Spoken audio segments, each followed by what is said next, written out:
Reverendíssimo Diácono Sandoval, seminarista Gustavo, famílias que se reúnem hoje para celebrar essa festa tão bonita da nossa igreja. Celebramos e fazemos memória da Sagrada Família de Nazaré. A liturgia nos inspira uma pergunta: existe uma família perfeita? É possível? O que é que vocês acham? É possível uma família perfeita? É ou não? É possível.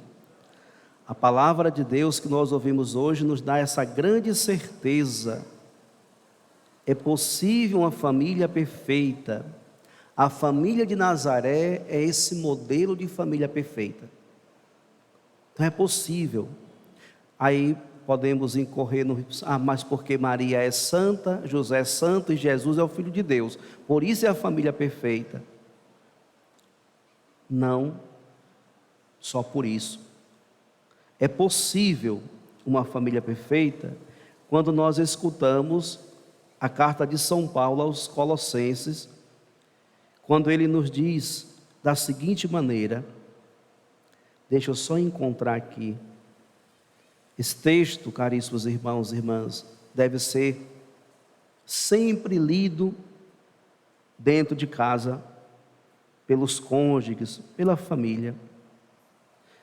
São Paulo lembra a todos: vós sois amados por Deus. Vós sois amados por Deus. Sois os seus santos eleitos. Primeira coisa, nós somos amados. Já nascemos sendo amados pelo amor, que é Deus. E para construir ou constituir uma família perfeita, São Paulo vai dizer: amai-vos uns aos outros, pois o amor é o vínculo da perfeição.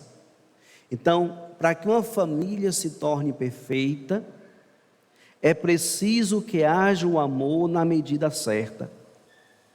É preciso que o homem, o esposo, ame verdadeiramente a sua esposa, como Cristo amou a igreja. São Paulo, na carta aos Efésios, vai lembrar isso, né? Ame a sua esposa como Cristo amou a igreja. E a esposa também deve amar o seu esposo. Então, onde há amor, onde existe um amor verdadeiro, existe então a perfeição. Vão se aperfeiçoando a cada dia. Vão se aperfeiçoando a cada dia. Por isso é possível uma família perfeita. Exemplo para nós é a família de Nazaré. A primeira experiência de amor de Maria não foi para com José e nem foi para com Jesus, foi para com o Pai. A primeira experiência de amor que foi suscitada no coração de Maria foi justamente o amor obediente ao Pai.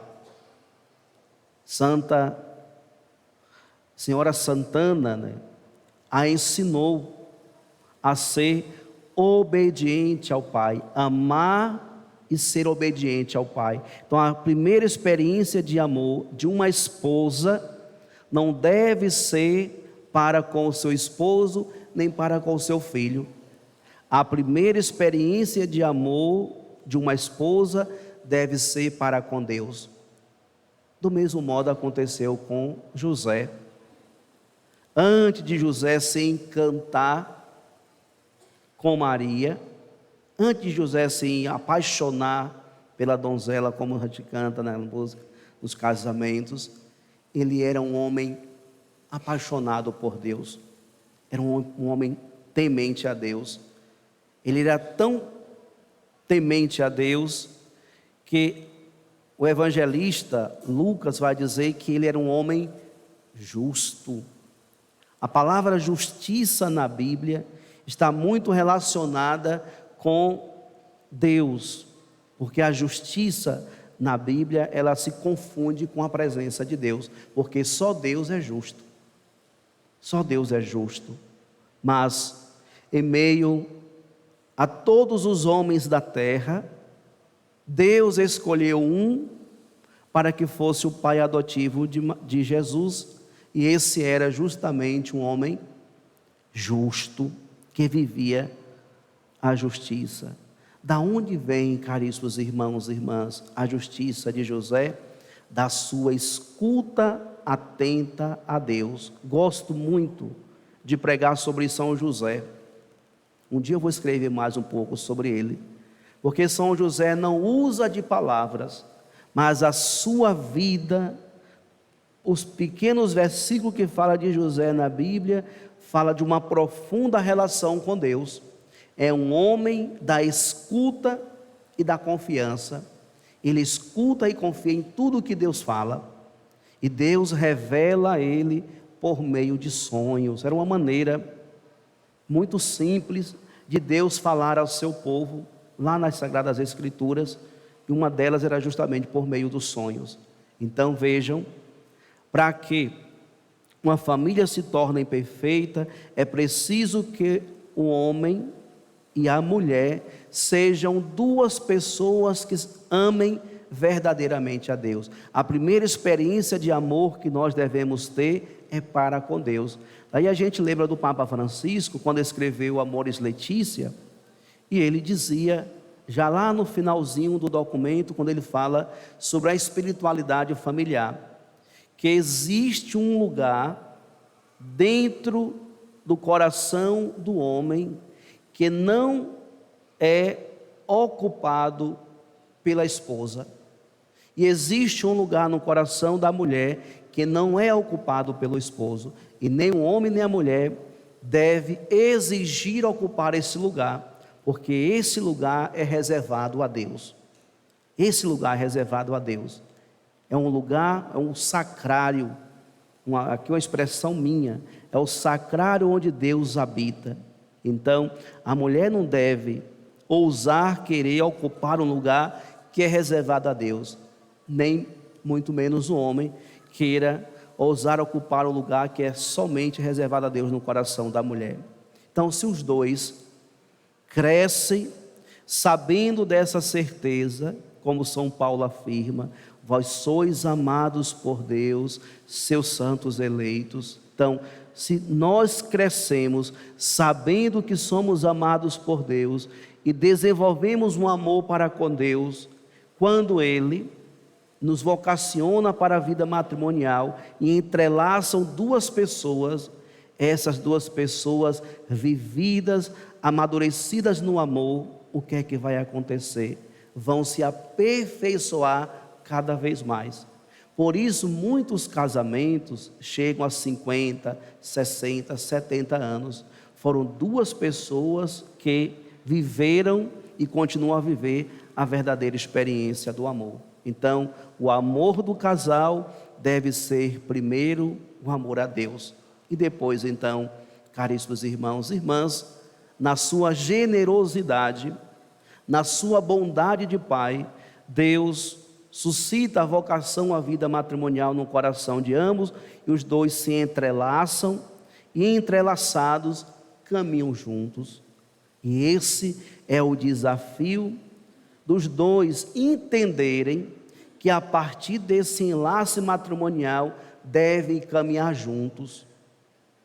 E ao longo do tempo, ou com o caminhar do tempo, se não estiverem atentos a essa renovação desse enlace matrimonial, pode se perder.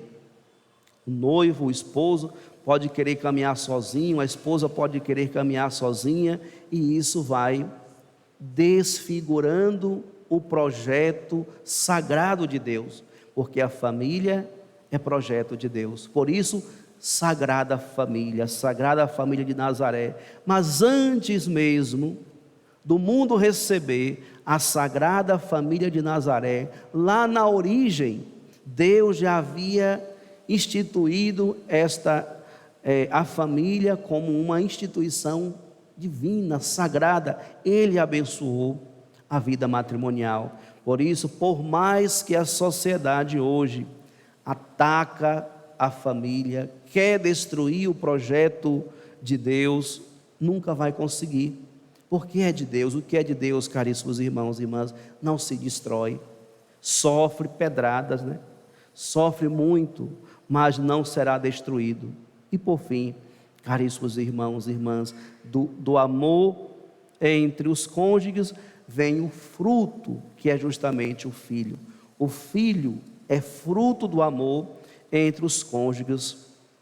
Quando a gente olha para o modelo de fraternidade, que é a Santíssima Trindade, a gente explica ali no tratado sobre a Trindade, que o amor do Pai com o Filho emana o Espírito Santo. O Espírito Santo é fruto do amor entre o Pai e o Filho.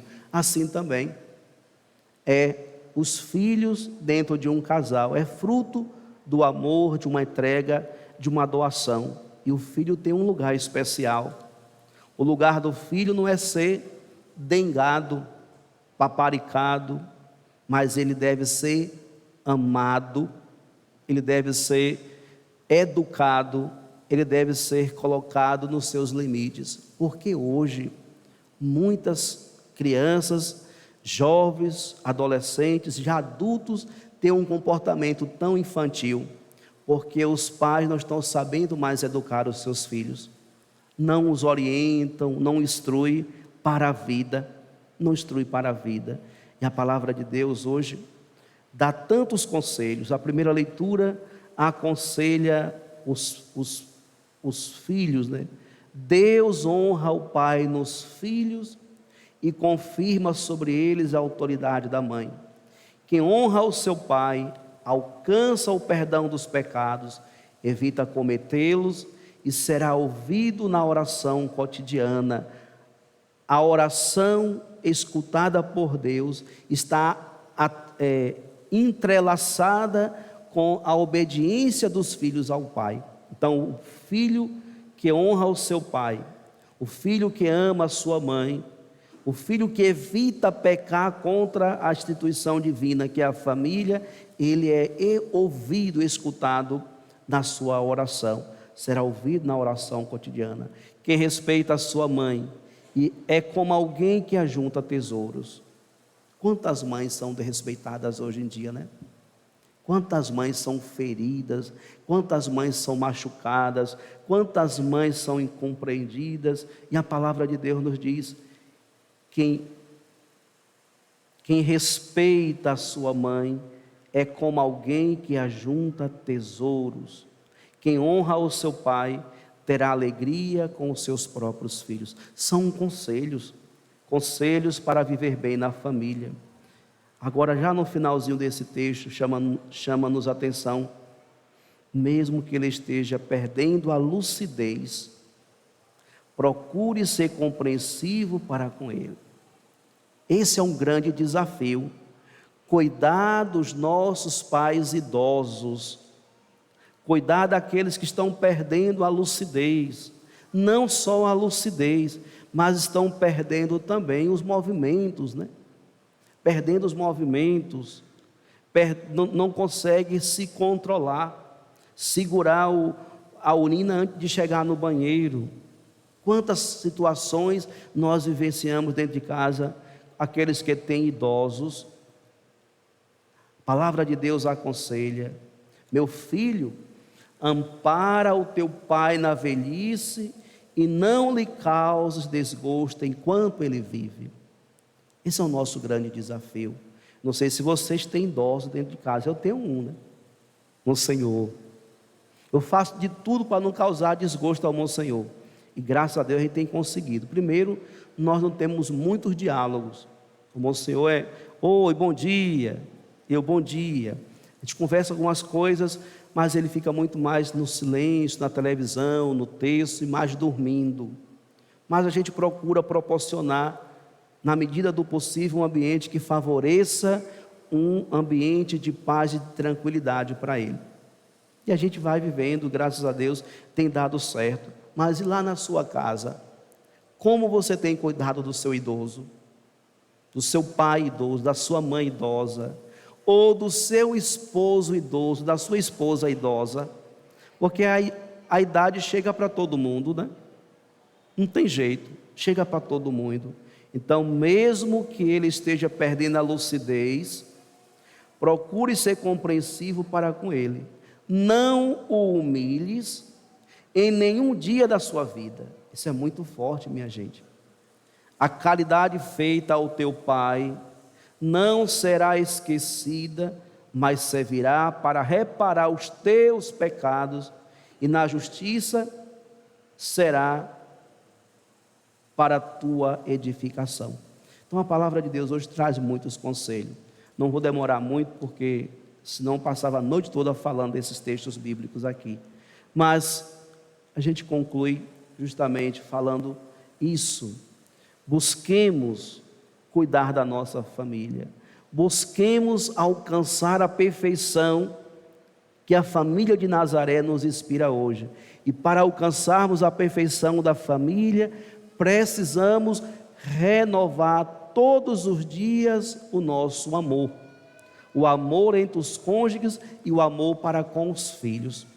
Esse amor tem que ser renovado todos os dias. E aqueles que formam a família devem trabalhar nessa perspectiva. Devem pensar no bem da sua família. E a partir da experiência com Deus, ele precisa dizer: não, eu não posso ter esse comportamento, eu não posso fazer isso, porque eu quero um bem maior, que é a minha família feliz. Eu quero um bem maior, que é o meu esposo feliz, que é a minha esposa feliz. Eu quero um bem maior, que é o meu filho feliz. Eu quero um bem maior, que são os meus pais felizes. Então, se todos se preocupam com o bem da família, a família se torna, então, caríssimos irmãos e irmãs, essa perfeição divina. É possível alcançá-la, mas para que alcancemos, todos nós devemos diariamente trabalhar pela nossa família. Eu preciso trabalhar pela nossa família. E tem uma expressão bíblica lá no Antigo Testamento, onde um pai de família estava sendo obrigado, juntamente com todo o povo de Israel, a abandonar a Deus, e depois ele reúne o povo e diz: olha, se vocês quiserem obedecer ao rei, obedeçam, mas eu e minha família serviremos ao Senhor. Então, para alcançar a perfeição de uma família feliz nesse mundo, o único caminho é escutar, obedecer e servir a Deus. Então, o ano que se inicia, 2023, que você possa fazer esse propósito de buscar ainda mais estar na presença de Deus. Não só a esposa sozinha ou o esposo sozinho, mas os dois. Porque o amor que Deus derrama é para todos nós. Então, se nós nos sentimos amados por Deus, devemos buscar essa experiência com o amor de Deus e cultivar esse amor entre aqueles que formam essa instituição sagrada. Louvado seja nosso Senhor Jesus Cristo. Para sempre seja louvado.